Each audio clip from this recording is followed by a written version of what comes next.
بسم اللہ الرحمن الرحیم۔ السلام علیکم۔ پیارے نبی صلی اللہ علیہ وآلہ وسلم کا حضرت خدیجہ رضی اللہ عنہا سے نکاح کا دلچسپ واقعہ۔ جیسے ہی نبی پاک صلی اللہ علیہ وآلہ وسلم نے اپنی جوانی میں قدم رکھا تو آپ کے اخلاق اور ایمانداری کی عربوں میں عزت بڑھتی چلی گئی، اور مکہ میں آپ کی امانت اور دیانت کی وجہ سے آپ کو امین کہہ کر پکارا جانے لگا۔ آپ کا یہ لقب بہت ہی مشہور ہو گیا تھا۔ جیسے ہی سرکار دو عالم صلی اللہ علیہ وآلہ وسلم اپنی جوانی کی عمر میں آئے تو آپ کے چچا ابو طالب کی توقع آپ پہ بڑھنے لگی، تو ابو طالب نے فرمایا، اے بھتیجے، میں ایک بہت ہی غریب آدمی ہوں، کافی عرصے سے خشک سالی کا دور چل رہا ہے، کوئی ایسا ذریعہ نہیں کہ اپنا کام چلا سکے، اور نہ ہی ہماری کوئی تجارت ہے۔ ایک تجارتی قافلہ شام جانے والا ہے، اس میں قریش کے لوگ شامل ہیں۔ قریش کی خاتون خدیجہ بنت خویلد رضی اللہ تعالیٰ عنہا شام کی طرف اپنا سامان بھیجا کرتی ہیں۔ جو بھی شخص ان کا سامان لے کر جاتا ہے، کوئی شخص اپنی اجرت ان سے طے کر لیتا ہے۔ اگر آپ ان کے پاس جائیں اور ان کا مال لے جانے کی پیشکش کرو تو وہ ضرور اپنا مال آپ کو دے دیں گی، کیونکہ آپ کی ایمانداری کی شہرت ان تک پہنچ چکی ہے۔ آپ کے چچا نے فرمایا کہ میں پسند نہیں کرتا کہ آپ شام کی طرف جاؤ، کیونکہ یہودی آپ کے دشمن ہیں، لیکن اس کے علاوہ ہمارے پاس کوئی بھی چارہ نہیں۔ یہ فرما کر آپ صلی اللہ علیہ وآلہ وسلم کے چچا خاموش ہو گئے۔ تب سرکار دو عالم صلی اللہ علیہ وآلہ وسلم نے فرمایا کہ ممکن ہے کہ وہ خاتون خود ہی کسی کو ہمارے پاس بھیجے۔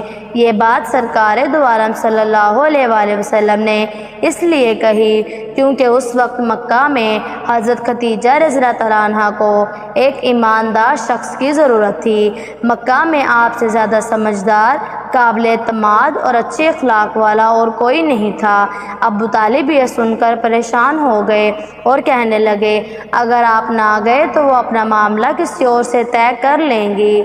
لیکن آپ کو یقین تھا کہ حضرت خدیجہ رضی اللہ عنہا کسی نہ کسی کو بھیجیں گی۔ سیدہ خدیجہ رضی اللہ عنہا نے کسی کو بلاوا بھیجا اور ان سے کہا کہ میں نے آپ صلی اللہ علیہ وآلہ وسلم کی سچائی، ایمانداری اور آپ کے نیک اخلاق کے بارے میں سنا ہے، اس لیے میں نے آپ کو بلوایا ہے۔ حضرت خدیجہ رضی اللہ عنہا نے پیغام میں بولا کہ جو پیسے میں لوگوں کو دیتی ہوں، اگر آپ صلی اللہ علیہ وآلہ وسلم میرا کام کریں گے تو میں آپ کو دگنے دوں گی۔ لہٰذا آپ صلی اللہ علیہ وآلہ وسلم نے ہاں کہہ دی۔ پھر آپ نے اپنے چچا کو بتایا۔ آپ کے چچا بولے کہ یہ روزی آپ کو اللہ تعالیٰ نے عطا کی ہے۔ اس کے بعد سرکار دو عالم صلی اللہ علیہ وآلہ وسلم حضرت خدیجہ رضی اللہ عنہا کا تجارت کا سامان لے کر شام کی طرف روانہ ہوئے۔ روانگی کے وقت حضرت خدیجہ رضی اللہ عنہا کا غلام میسرہ آپ کے ساتھ تھا۔ حضرت خدیجہ رضی اللہ عنہا نے میسرہ سے کہا کہ کسی بھی معاملے میں ان کی نافرمانی نہ کرنا، جب وہ کہہ دیں تو وہی کرنا۔ آپ اس کام میں بالکل نئے تھے۔ آپ صلی اللہ علیہ وآلہ وسلم کام میں روانہ ہوئے اور آپ کا معجزہ شروع ہوا۔ ایک بادل نے آپ صلی اللہ علیہ وآلہ وسلم کے اوپر اپنا سایہ کرنا شروع کر دیا۔ جہاں جہاں آپ جاتے، بادل کا سایہ وہیں وہیں آپ کے ساتھ جاتا۔ بشرہ شہر کے بازار میں ایک درخت کے سائے کے نیچے آپ صلی اللہ علیہ وآلہ وسلم بیٹھ گئے۔ یہ درخت ایک عیسائی راہب نستوار کے خانقاہ کے سامنے تھا۔ اس راہب نے میسرہ کو دیکھا تو خانقاہ سے نکل آیا۔ اس وقت اس نے پیارے نبی صلی اللہ علیہ وآلہ وسلم کو دیکھا۔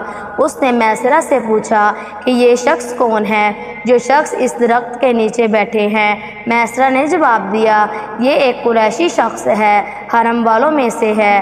یہ سن کر راہب نے کہا کہ اس درخت کے نیچے نبی کے سوا کوئی شخص نہیں بیٹھا۔ اس کے بعد اس شخص نے میسرہ سے پوچھا، کیا اس شخص کی آنکھوں میں سرخی ہے؟ میسرہ نے جواب دیا، ہاں ہے، اور یہ سرخی ان کی آنکھوں میں مستقل رہتی ہے۔ تو اس نے فرمایا، کہ یہ آخری پیغمبر ہیں، کاش میں وہ وقت پا سکتا جب ان کو ظہور کا حکم ملے گا، یعنی جب انہیں نبوت ملے گی۔ پھر وہ شخص سرکار دو عالم صلی اللہ علیہ وآلہ وسلم کے پاس پہنچا۔ پہلے اس نے آپ صلی اللہ علیہ وآلہ وسلم کے سر مبارک کو بوسہ دیا، پھر اس شخص نے آپ کے قدموں کو بوسہ دیا اور آپ صلی اللہ علیہ وآلہ وسلم کو فرمایا کہ آپ وہی ہیں، اور کہنے لگا کہ میں ایمان لاتا ہوں کہ آپ اللہ کے نبی ہیں جن کا ذکر اللہ پاک نے تورات کتاب میں فرمایا ہے۔ اس کے بعد مستورہ نے کہا کہ اے سرکار دو عالم صلی اللہ علیہ وآلہ وسلم، میں نے آپ میں وہ تمام نشانیاں دیکھی ہیں جو ہماری کتاب میں موجود ہیں، صرف ایک نشانی باقی ہے، آپ تھوڑا اپنے کندھوں سے کپڑا ہٹائیں۔ نبی پاک صلی اللہ علیہ وآلہ وسلم نے اپنے شان مبارک سے کپڑا ہٹا دیا تو مستورہ نے وہاں مہر نبوت کو جگمگاتے دیکھا۔ وہ فوراً مہر نبوت کو چومنے کے لیے جھک گیا۔ اس کے بعد اس نے بولا کہ میں گواہی دیتا ہوں کہ اللہ تبارک و تعالیٰ کے سوا کوئی عبادت کے لائق نہیں، اور میں گواہی دیتا ہوں کہ آپ صلی اللہ علیہ وآلہ وسلم اللہ کے نبی ہیں۔ آپ صلی اللہ علیہ وآلہ وسلم کے بارے میں حضرت عیسیٰ ابن مریم نے خوشخبری دی تھی کہ میرے بعد اس درخت کے نیچے کوئی بھی نہیں بیٹھے گا سوائے آخری پیغمبر کے۔ اس وقت آپ صلی اللہ علیہ وآلہ وسلم بصرہ کے بازار تشریف لے گئے۔ وہاں آپ نے وہ مال فروخت کیا جو ساتھ لائے تھے اور ان میں سے کچھ چیزیں خریدی۔ اس تجارت میں وہاں آپ سے ایک شخص ملا اور اس سے جھگڑا ہو گیا۔ لا اور عزا کی قسم کھاؤ، سرکار دو عالم صلی اللہ علیہ وآلہ وسلم نے فرمایا کہ میں نے ان بتوں کے نام پر کبھی بھی قسم نہیں کھائی۔ آپ کا یہ جملہ سن کر وہ شخص چونک اٹھا، شاید وہ گزشتہ آسمانی کتابوں کا کوئی عالم تھا، اور وہ بولا کہ میں آپ کو پہچان گیا ہوں۔ اس کے بعد اس نے میسرہ سے الگ ملاقات کی اور اس سے کہا کہ یہ نبی ہیں، یہ وہی ہیں جن کا ذکر ہماری کتابوں میں ہے۔ میسرہ نے یہ باتیں ذہن نشین کر لی کہ راستے میں ایک اور واقعہ پیش آیا۔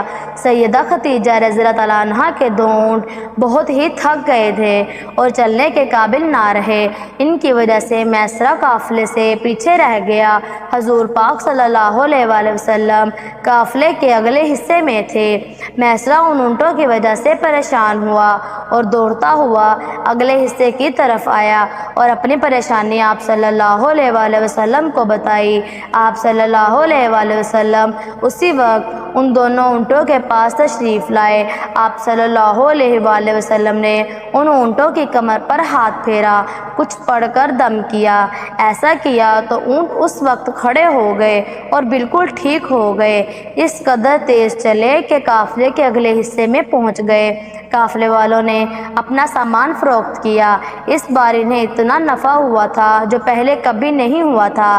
میسرہ نے جب یہ دیکھا کہ پیارے نبی صلی اللہ علیہ وآلہ وسلم اونٹ پر ہوتے تو ایک بادل آپ پر سایہ کرتا، یہ تمام معجزے دیکھ کر میسرہ کے دل میں آپ صلی اللہ علیہ وآلہ وسلم کی محبت گونج اٹھی اور ایسا لگا کہ جیسے وہ آپ کا غلام ہو گیا ہو۔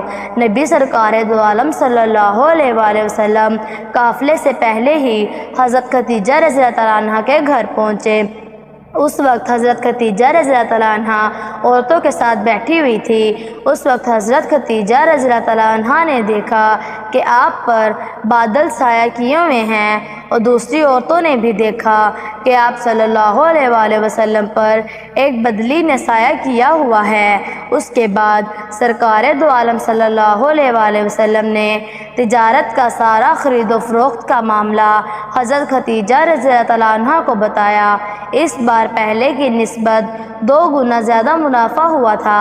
یہ سن کر حضرت خدیجہ رضی اللہ عنہ بہت ہی خوش ہوئی اور کہا کہ میسرہ کہاں ہیں؟ تو آپ صلی اللہ علیہ وسلم نے فرمایا کہ وہ ابھی پیچھے ہے۔ حضرت خدیجہ رضی اللہ تعالیٰ عنہ نے فرمایا کہ آپ جلدی سے جائیے اور میسرہ کو لے کر آئیے۔ حضرت خدیجہ رضی اللہ تعالیٰ عنہ نے ان کو اس لیے واپس بھیجا کہ وہ جاننا چاہتی تھی کہ اس بار بھی بادل آپ پر سایہ کرتے ہیں۔ پیارے نبی صلی اللہ علیہ وسلم جیسے ہی روانہ ہوئے تو حضرت خدیجہ رضی اللہ تعالیٰ عنہ اپنے مکان کی چھت کے اوپر چڑھ کر سارا منظر دیکھنے لگی اور آپ صلی اللہ علیہ وسلم کے اوپر ایک بادل نے سایہ کیا ہوا تھا۔ پیارے حبیب صلی اللہ علیہ وسلم میسرہ کو لے کر حضرت خدیجہ رضی اللہ تعالیٰ عنہ کے پاس پہنچے۔ حضرت خدیجہ رضی اللہ تعالیٰ عنہ نے کہا کہ میں نے دیکھا ہے کہ ان پر ایک بادل سایہ کیے ہوئے تھا، کیا تم نے بھی ایسا منظر دیکھا ہے؟ یہ سن کر میسرہ نے کہا کہ یہ منظر میں اس وقت سے دیکھ رہا ہوں جب ہم یہاں سے روانہ ہوئے تھے۔ اور میسرہ نے وہاں کے تمام معجزات حضرت خدیجہ رضی اللہ تعالیٰ عنہ کو بتائے۔ یہ سن کر حضرت خدیجہ رضی اللہ تعالیٰ عنہ نے آپ صلی اللہ علیہ وسلم کو طے شدہ اجرت سے 2 گنا زیادہ دیا۔ اس کے بعد حضرت خدیجہ رضی اللہ تعالیٰ عنہ نے اپنے چچا زاد بھائی ورقہ بن نوفل سے ملی۔ یہ پچھلی کتابوں کے عالم تھے۔ سیدہ حضرت خدیجہ رضی اللہ تعالیٰ عنہ نے جو کچھ دیکھا تھا اور جو کچھ میں نے سنا تھا وہ سب اپنے چچا زاد بھائی کو کہہ سنایا۔ ورقہ بن نوفل پرانی کتابوں کے عالم تھے، یہودیوں کے مذہب سے تعلق رکھتے تھے، اس سے پہلے وہ یہودی تھے۔ حضرت خدیجہ رضی اللہ تعالیٰ عنہ کی باتیں سن کر ورقہ بن نوفل بولے، خدیجہ اگر یہ باتیں سچ ہیں تو سمجھ جاؤ کہ محمد صلی اللہ علیہ وسلم اس امت کے آخری نبی ہیں۔ دنیا کو ان کا ہی انتظار تھا اور وہی یہ زمانہ ہے۔ پیارے نبی صلی اللہ علیہ وسلم نے صرف یہی تجارت کا سفر حضرت خدیجہ رضی اللہ تعالیٰ عنہ کے ساتھ نہیں کیا تھا۔ پیارے نبی صلی اللہ علیہ وسلم نے حضرت خدیجہ رضی اللہ تعالیٰ عنہ کا اور بھی بہت تجارت کا سامان فروخت کیا تھا اور قریش کے بہت سے نوجوان ان سے نکاح کے خواہش مند تھے اور کافی لوگ ان کو نکاح کا پیغام بھیج چکے تھے۔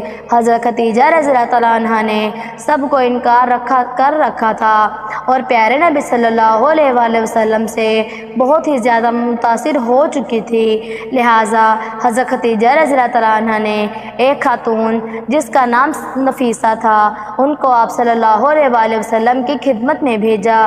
اس نے آپ صلی اللہ علیہ وسلم سے کہا کہ اگر کوئی دولت مند عورت آپ سے خود نکاح کی پیشکش کرے کیا آپ مان لیں گے؟ اس کی بات سن کر پیارے نبی صلی اللہ علیہ وسلم نے فرمایا کہ وہ کون ہے؟ تو نفیسہ نے کہا کہ حضرت خدیجہ بنت خویلد رضی اللہ تعالیٰ عنہ، اور آپ صلی اللہ علیہ وسلم نے ان کو اجازت دے دی۔ اس کے بعد نفیسہ حضرت خدیجہ رضی اللہ تعالیٰ عنہ کے پاس آئی۔ اس نے حضرت خدیجہ رضی اللہ تعالیٰ عنہ کو ساری بات بتائی۔ حضرت خدیجہ رضی اللہ تعالیٰ عنہ نے اپنے چچا کو جس کا نام عمر بن اسد تھا اس کو اطلاع کی تاکہ وہ نکاح کر کے، اور اس سے پہلے بھی حضرت خدیجہ رضی اللہ تعالیٰ عنہ کے 2 بار شادیاں ہو چکی تھی۔ ان کا پہلا نکاح جس سے ہوا ان کا نام عتیق تھا، ان سے ایک بیٹی پیدا ہوئی تھی۔ اب عتیق کے فوت ہو جانے کے بعد سیدہ خدیجہ رضی اللہ عنہ کا دوسرا نکاح ہوا۔ سیدہ کا دوسرا نکاح ابو غالہ نام کے شخص سے ہوا۔ ابو غالہ بھی فوت ہو گیا تھا۔ اس کے بعد حضرت خدیجہ رضی اللہ عنہ بیوہ کی زندگی گزار رہی تھی۔ اس کے بعد انہوں نے پیارے نبی سرکار دو عالم صلی اللہ علیہ وسلم سے نکاح کا ارادہ کیا۔